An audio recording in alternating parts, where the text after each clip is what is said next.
y recordad que el estaño es como un gatito. Buenas, os doy la bienvenida de nuevo a La Choza Digital. Hoy os traigo un tutorial de soldadura para principiantes. Una de las cosas que he aprendido con el canal es que la mayoría de vosotros le tenéis auténtico pánico al soldador.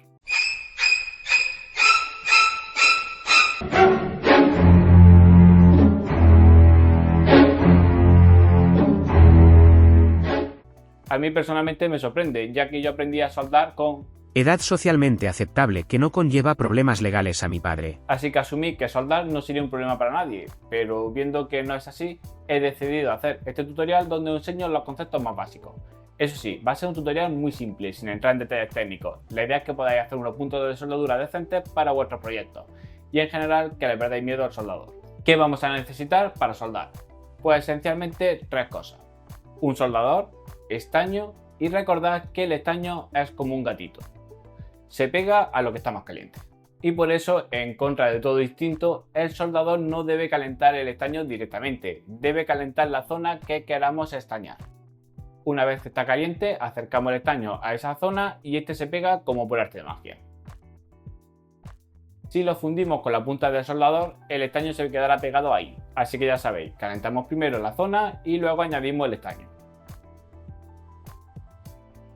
En el caso de que queramos soldar piezas separadas, como un cable y un componente, lo ideal es primero preestañar una de ellas para facilitar la unión. Y en esencia, con esto ya podéis soldar. Pero claro, el tutorial se me quedaría un poco cojo. Así que voy a explicaros un poco sobre los diferentes materiales y accesorios que nos hacen la vida más fácil. Y como siempre, tendréis enlaces a todo lo que muestre en la descripción junto al código de descuento. Empezaremos por el principal, el soldador. Seguramente la mayoría de vosotros pensaréis que, como no tengo ni idea, me compro uno barato y ya está. Pues no. Alguien con experiencia puede soldar con un clavo y un mechero, pero si estás empezando lo que necesitas es toda la ayuda posible. Así que te interesa un soldador en condiciones, que mantenga bien la temperatura. Por un lado tenemos los clásicos, los tochos de más de 60 vatios. Calientan bien, pero son incómodos y poco precisos.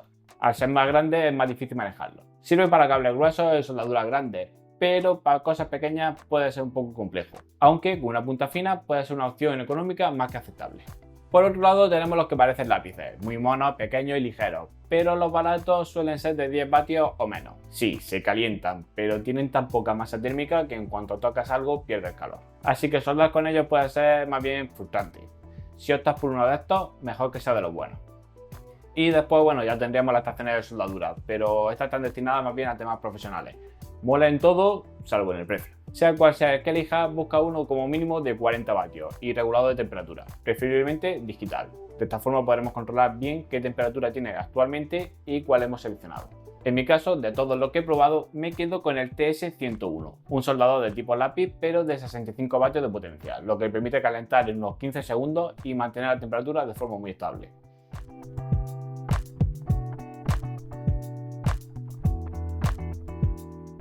Funciona con USB-C, así que se puede conectar a un cargador del móvil e incluso a una batería, siempre y cuando tenga carga rápida. Tiene punta intercambiable y apagado automático, lo cual es bastante interesante si se olvida apagar el soldador, evitando tanto que el soldador se rompa como que se prenda fuego a la casa. E incluso el firmware se puede actualizar. No tengo ni idea de para qué, pero se puede y eso pues, siempre mola. Eso sí, cuesta unos 45 € frente a unos 5 o 10 que puede costar uno normalito.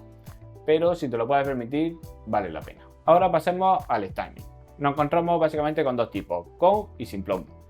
Se supone que con plomo funde más fácil y tal, pero es más contaminante y la verdad que la mayoría de veces no lo vais a encontrar.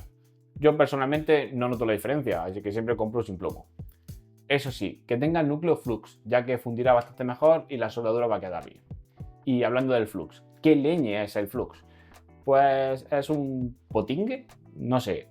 Es un producto que limpia la superficie, elimina el óxido y hace que la soldadura agarre mejor. Viene en diferentes formas, líquido, en gel o pasta, incluso en barra. Puedes aplicarlo con un pincel, algunos vienen directamente en una jeringuilla. Yo normalmente, como tengo uno en pasta, cojo un cable que tenga por ahí y lo restriego. Y con eso vale. No es imprescindible usar el flux, pero la verdad es que en determinadas soldaduras ayuda muchísimo. Especialmente si está en zonas muy sucias, con grasa o de haber soldado previamente. ¿Y qué pasa cuando el estaño se ha pegado donde no quiere? ¿Cómo lo arregla? Pues desoldando. Y para ello no hay nada mejor que un desoldador, o un chupón, o como quieras llamarlo. La verdad es que no sé el nombre oficial. Básicamente esta especie de jeringuilla que la arrima al estaño, tiene un muelle y hace plop y se traga el estaño. Solo tienes que fundir el estaño con el soldador, acercar el desoldador y pulsar el botón. Para los casos más extremos, cuando el estaño está más repartido, hay que recurrir a la malla desoldadora. Es una trencita de cobre que absorbe el estaño igual que el papel de cocina absorbe el aceite que se te ha caído por la encimera. Y Barley sigue teniendo capacidad de absorbencia. Derrama esa leche. Mamá, te creo. ¡Que la derrames! Para utilizarlo, calentamos la malla y la restregamos por la zona a limpiar e irá absorbiendo el estaño. Pero tened cuidado, se calienta cosa mala. Así que es recomendable usar pinzas cuando vayamos a un trocito muy pequeño, ya que absorbe mucho el calor y te acabas quemando. Y continuando con la limpieza, también hay que tener el soldador limpio. Aunque lo clásico es usar una esponja húmeda, mi preferida es la lana metálica, que parece el estropajo para limpiar las sartenes. Simplemente mete el soldador, restrega un poquito y se queda súper limpio. Y para terminar tenemos las llamadas terceras manos o soportes, donde hay cientos de tipos, formas y sobre todo precios. Mi recomendación es huir de las clásicas, las que puedes encontrar en la mayoría de las ferreterías.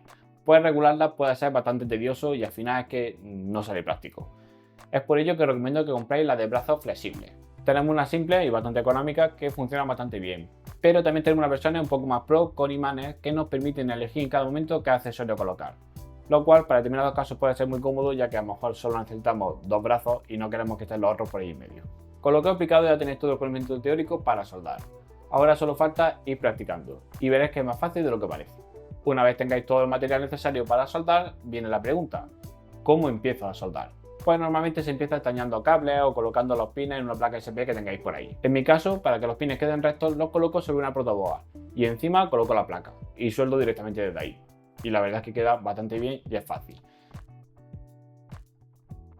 Sin embargo, venden también kits específicos para aprender a soldar, donde si lo has hecho bien, al final del proyecto tendrás un dispositivo más o menos simple, como puede ser una radio o una calculadora, funcionando. Y dado su precio puede ser una opción muy interesante. Además te sientes un poco importante diciendo: mira, he conseguido montar esta radio, más que simplemente tener un montón de cables estañados y placas SP con los pines soldados que después descubres que la necesitabas sin los pines, que también me ha pasado. Finalmente os dejo enlaces a vídeos del canal donde hay que recurrir a la soldadura y que quizás en el primer momento dejasteis de lado ya que os daba miedo. Ahora puede ser un buen momento para retomar esos proyectos.